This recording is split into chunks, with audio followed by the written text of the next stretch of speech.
বিখ্যাত লেখক আশিস নন্দী একটা কথা বলছে, সেটা হলো আপনি যখন নিজের সাথে প্রতারণা করেন, মানে আপনার মনে জামাত, মুখে বিএনপি বা আওয়ামী লীগ বা এনসিপি, এটা যখন আপনি করেন তখন প্রবলেম হয় আপনি আসলে নিজের সাথে প্রতারণা করেন, এবং নিজের সাথে যে মানুষ প্রতারণা করে তার কোনো বিকাশ হয় না।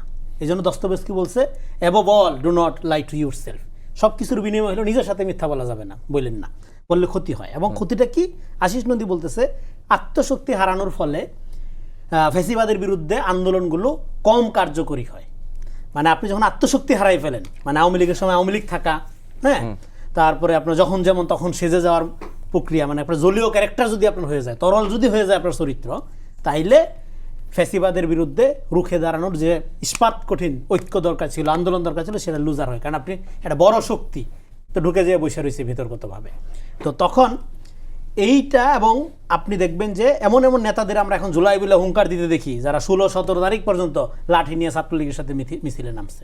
কিন্তু এই তারেক রহমানের এই যে আমি বলি এখন এই একটু যোগ করে দিই, তারেক রহমানের এই বক্তব্যের কাউন্টার দিয়েছেন জামাতের আমির। তিনি বলেছেন যে কারা মজলুম আর কারা গুপ্ত তা আয়নায় তাকালেই স্পষ্ট হবে। এখন আয়না তো ভাই আপনার সাইজে আয়না যদি আপনি কাইটটা নেন, তাহলে নিজেরা ছাড়া তো আর কিছু দেখা যাবে না। তো সেটা তো দেখতে হবে। আমি সম্মানিত আমির সাহেব, ওনাকে নিয়ে কোনো কথা বলতে চাই না, হ্যাঁ, এটা আমার কাজ না। আমি যেটা বলতে চাচ্ছি, গুপ্ততার সমস্যা আছে। এই সমস্যার কারণে ইভেন আজকে কি হয়, ধরেন আপনি যদি বিএনপির নতুন দালাল হইতে চান, যেমন ধরেন আমি যদি, আমাকে দালাল বলা হচ্ছে, তখন বলা হবে কি, ও তো গুপ্ত হিসাবে বিএনপিতে ঢুকতে চেষ্টা করে, আসলে ওর ধান্দা খারাপ, জামাত ওরা ফিট করছে, হ্যাঁ, যাতে এখন একটু বিএনপির পক্ষে টক্ষে বলে, 2 দিন পরে বিএনপি যখন ক্ষমতায় যাবে তখন যাতে ভিতর থেকে আসল সাপোর্টসটা করতে পারে। ফলে আপনি ট্রাস্ট, যেটা একটু আগে শুরু করলাম, সমাজে ট্রাস্টের সম্পর্ক আপনি ভেঙে দিচ্ছেন। ট্রাস্টের সম্পর্ক ভেঙে দিলে কি হবে? ট্রান্সপারেন্সি আসবে না।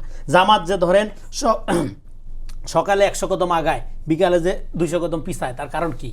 কারণ হলো হাইপ ভিত্তিক। এই যে গান একটা বানাইছে, এটা বলে শেষ করি। গানের মধ্যে কথাবার্তা কি দেখছেন আপনি? পাশা, খেলা, দানা, দাইন, এগুলো সিরিয়াস কোনো কথাবার্তা নেই, রাজনীতি নাই। হ্যাঁ, এটা জুয়া খেলা নাকি, সিনেমিনি নাকি এটা? হ্যাঁ, বিএনপির গানটা অত ভালো হয়েছে তা না, মিউজিক বেশি, আমি গানও তো ভালো বুঝি না, তারপরেও সেখানে আছে। সেখানে একটা কথা ভালোই লাগলো, সেটা হলো যে এতদিন জোর জলমের দিন শেষ, সবার আগে বাংলাদেশ। হ্যাঁ, আর এর মধ্যে আছে কি পাশা, দাইন, খেলা, কি উল্টাই গেছে আমাদের সময় একেবারে শেষ। অনেকটাই কোন লেভেলে খেলা চলে, খেলাধুলার মধ্যে কেন রাজনীতি? খেলাধুলা নাকি?